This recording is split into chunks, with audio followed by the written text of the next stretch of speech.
Good day, I'm Dr. Mark Andrew Holacek, again coming to you from my hermitage in Lynchburg, Virginia.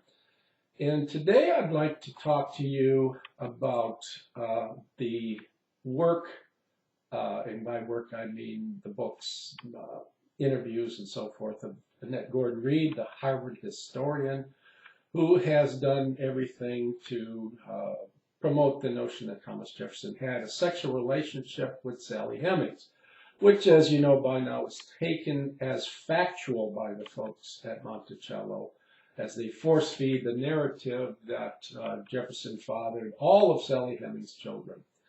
The title of the talk is Unencumbered by the Need for Footnotes, the incredibly versatile woke historiography of Annette Gordon-Reed. We begin in 1997 when Gordon-Reed publishes Thomas Jefferson and Sally Hemings. Now, I begin by noting that this book was pushed through University of Virginia Press by Gordon-Reed's mentor, Peter Onuf, who was then the Thomas Jefferson Memorial Foundation scholar at University of Virginia. And it's, in my estimation, an incredibly vacuous book because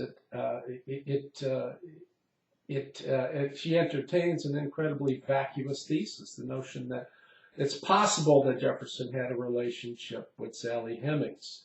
The idea being that scholars prior to her, and she's singling out the white scholars, of course, won't allow the possibility that Jefferson had a relationship with Sally Hemings. They focus on something one of the granddaughters said about there are some things as moral impossibilities, and that being that Jefferson had a relationship with Sally Hemings. Now, the modus operandi in this work is smoke and mirrors, and I'll read you several quotes and comment on them insofar as I can comment. One, she says, Madison Hemings' memoirs, he wrote the memoirs in 1873, and he came out, he's the penultimate son of child of Thomas Jefferson, presumably of Thomas Jefferson and Sally Hemings. He publishes his memoirs and says, Jefferson was my father and the father of my siblings. Now, the testimony we know is filled with, fraught with numerous problems. It's also indirect testimony, would not be admitted in a court of law. But she has this to say, Madison Hemings' memoirs must stand or fall on the basis of his credibility alone. To that end, it must be said that these memoirs are properly described as items of direct evidence that Thomas Jefferson and Sally Hemings were involved in a relationship. So, even though the testimony is indirect, Madison was not privy to anything that went on between his mother and Thomas Jefferson. He was too young.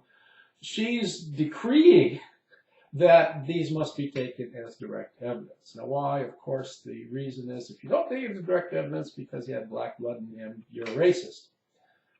Again, another quote. She says, in order to maintain the claim of impossibility of a liaison, or even to discuss the matter in those terms, one has to make Thomas Jefferson so high as to have been something more than human, and one has to make Sally Hemings so low so as to be something less than human. Now, I don't know about Sally Hemings because we know next to nothing about her. We have no information about her life other than that she was very handsome and other sorts of things that tell us really nothing about her, probably illiterate. But I'll tell you one thing, yes, Thomas Jefferson was more than human in my estimation. He was incredibly generous and kind and giving, incredibly knowledgeable, one of the great people of his time. So I certainly think he was more than human. And to me, the relationship wasn't immoral. Was a moral impossibility, was not interested, would not have been interested in a 14-year-old girl when she arrived in France.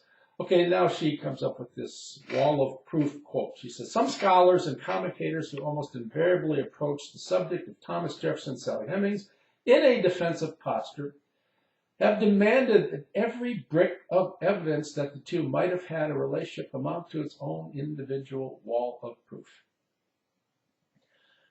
Now, I don't know what the hell that means. If every brick of evidence, if she's saying it's unreasonable to demand that the evidence we have be factual, then that's clearly a ridiculous claim. But the metaphor is impenetrable as far as I can ascertain. It asks us to ask of her, what do you mean by that? And since we don't know what this metaphorical statement means, it's better left out of the book. And then she says, throughout, if scholars had asserted, I don't believe that Thomas Jefferson and Sally Hemings had a relationship, but there's no proof one way or another, that would have been acceptable. So, as I mentioned, her modus operandi is to say, look, it's possible that Jefferson had a relationship with Sally Hemings. I'll grant that. It's just an uninteresting claim in philosophy. In modologic, the modality of possibility amounts to something that's incredibly vacuous. To say something is possible is just to say that it's not impossible that that thing could have occurred or that thing occurred. And it's not saying much. It's certainly possible that Thomas Jefferson had a homosexual relationship with one of Sally's brothers. We have no evidence one way or the other for that, but it's possible.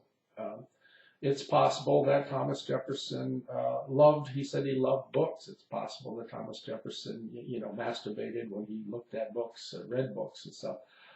No evidence one way or another, but possibility claims are not so valuable. Now, she lucks out in 2000, she writes a book in 1997. In 1998, there's the DNA study that shows that the last child of Sally Hemings had Jefferson's DNA, which means, of course, that Thomas Jefferson was the father, or any other male line Jefferson was the father. So it doesn't single out Thomas Jefferson. And I'm inclined to think that because we know Randolph Jefferson used to hang around the slave quarters at Monticello. We have direct testimony for that. Isaac Jefferson, who was a slave, said something to the effect about, oh, Master Randolph used to hang around the slave quarters, ain't got no much more sense than Isaac here. So we have evidence that puts Randolph at the scene of the crime. I suspect it was Randolph who fathered Eston Hemings. I don't know, but I suspect that that's the case. So in 2008, we have the incredible The Hemings of Monticello, which earns Gordon Reed the Pulitzer Prize as well as numerous other awards. And she becomes a global phenomenon, gets a job in the Department of History at Harvard for this fantastic book. In this book, she has 4 chapters that go on to talk about the possible course of events. It's when Sally went to France with Mary Jefferson in the possible course of the relationship. So she's stringing together a course of probability claims, each of which I suspect is less than likely.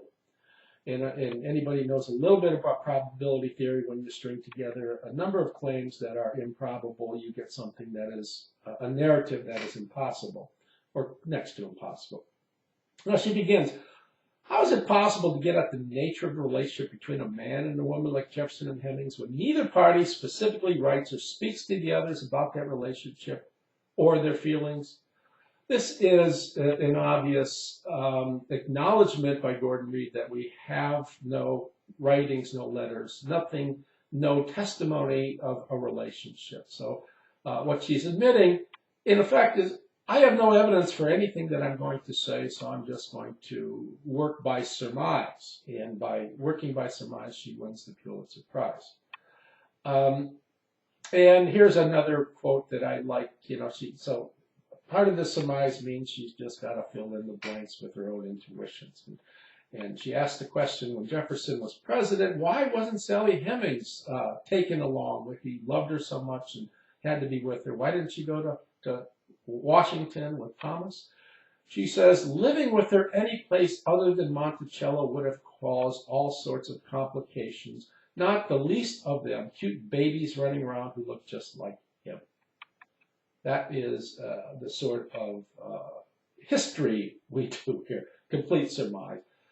Gordon Reed clearly practices lawyerly history. She begins with, on the assumption that Jefferson fathered Eston Hemings and all of Sally Hemings' children, and then she creates a narrative that goes on to fill in the gaps. Now, what's the evidence for any of the claims that she makes? There's very little evidence. So it's basically a story based on surmise and fiction, and the story amounts to fiction, and this earns her the Pulitzer Prize. Now I want to look at some of the other sort of mysterious claims that she makes about the relationship. In an interview with C-SPAN's Brian Lamb, she says the following. Symbolically, it's tremendously important for people as a way of inclusion. That she means the Sally Hemings, Thomas Jefferson relationship. It's tremendously important for people as a way of inclusion. Talking about blacks. Nathan Huggins said that the Sally Hemings story was a way of establishing black people's birthright to America. If you look at the flip side of this, rejecting the story is part of the rejection of blacks' birthright and claims to America.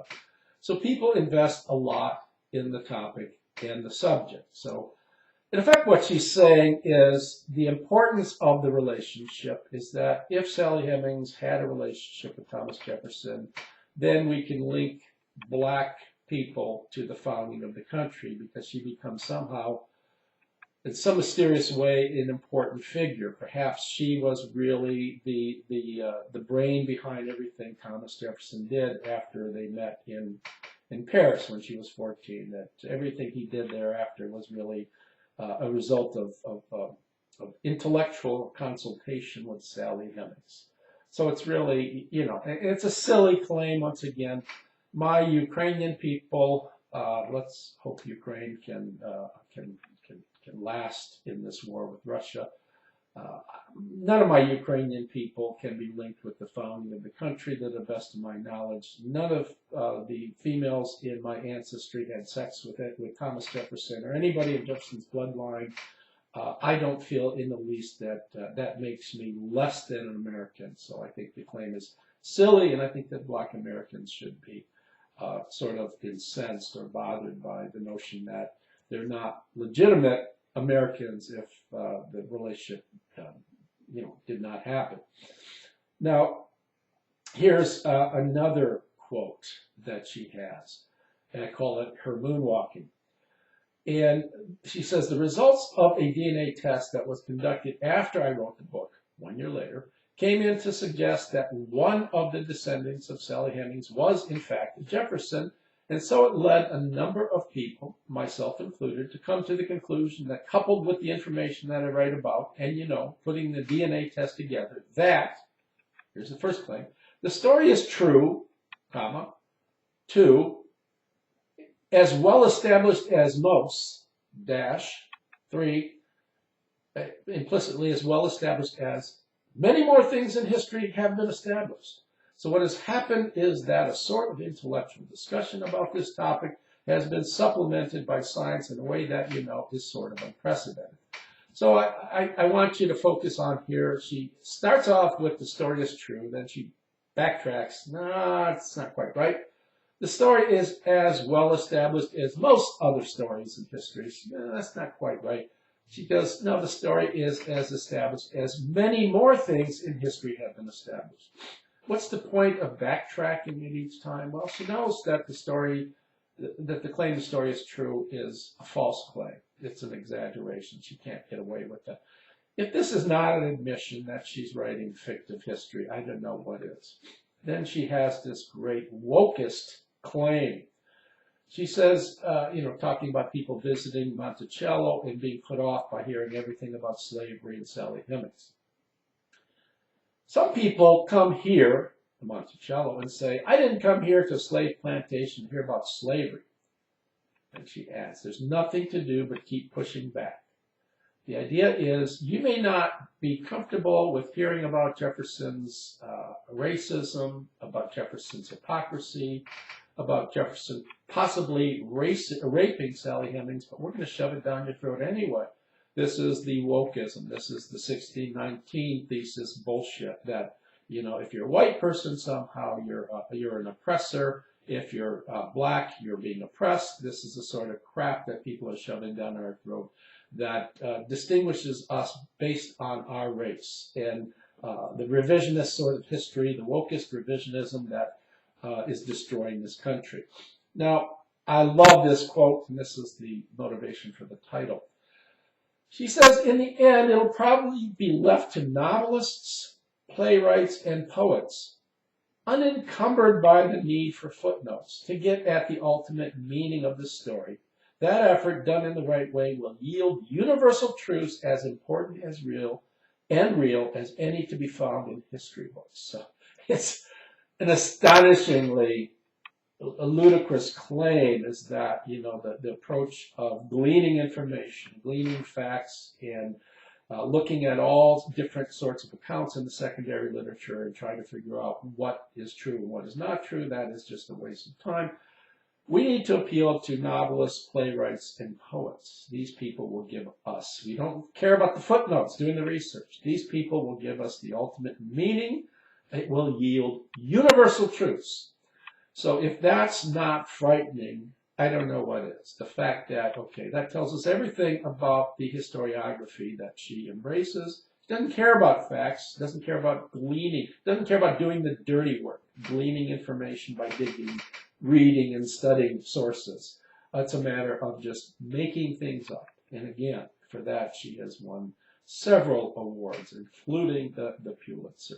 So I say this because I have been working assiduously and tirelessly to get people to reconsider the sort of bullshit that's out there concerning Thomas Jefferson's life and his legacy. We need to fight the wokeism and demand that people write again history, factual history, the right way, that we read the primary material and read it carefully, that we comb the secondary literature and demand that people that write on Thomas Jefferson are experts in Jefferson's writings and the writings of the people that Jefferson read. And there needs to be a clash in the secondary, among the secondary writers. There needs to be a sort of clash of ideas so that we can get beyond the stale notion of every person writing whatever he wants, so we can criticize each other and build upon false claims that I or other people might make. So this notion of a collision of ideas through people writing on Jefferson and being critically evaluative of what other people are doing, it's a very, very healthy thing. We need to get back to that. So I hope you've appreciated this little talk. I have my Ukrainian shirt on. And I say, if you want more on this, I give you my book here. Let me try to focus it here. It is, Did Thomas Jefferson Really Father Sally Hemings' Black Children? A Scholarly Analysis of Historical and Genetic Evidence. It's by Edwin Mellon Press. And it's reasonably priced. If you like, if you send me an email at mholowchak@hotmail. That's MHOLOWCHAK @hotmail.com. I can autograph a copy of the book and send that to you for $30. That's including postage. So thank you very much, and I hope you enjoyed this talk.